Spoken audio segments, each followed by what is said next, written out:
Chuck Priore, head football coach, Stony Brook University, and we're back in Long Beach where I grew up. We're gonna take you through a little bit of what I did and how proud I am of being a Long Island native and growing up in Long Beach.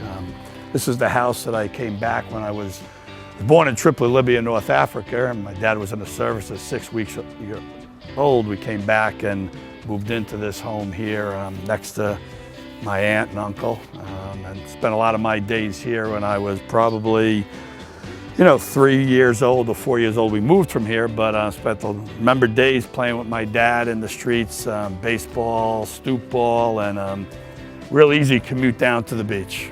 Grew up in Long Beach, West End, and then we lived across the street here. And he started playing baseball at 3 years old,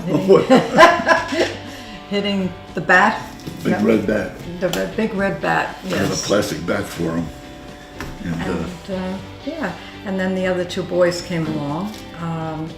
And Chuck went to the local Long Beach Catholic school and played all in town here, different sports. I spent many a day here after school, weekends.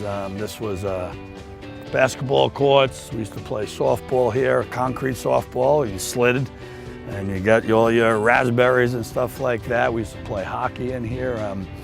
All the neighborhood kids back in the day before the cell phone era, where we used to go out and play sports in the afternoon. So spent a lot of time here, and in the background over here is my grammar school. I went first to 8th grade, and our parish where we went to church, did that stuff. It was pretty interesting going to school right here.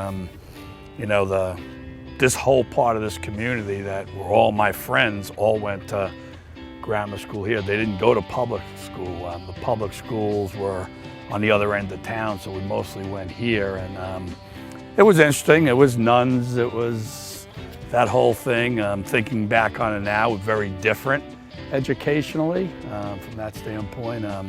But it was a great experience. Obviously, the boardwalk's right here, so we literally went to school on the beach, and so a lot of times during our recess periods, we would utilize the beach and do things like that.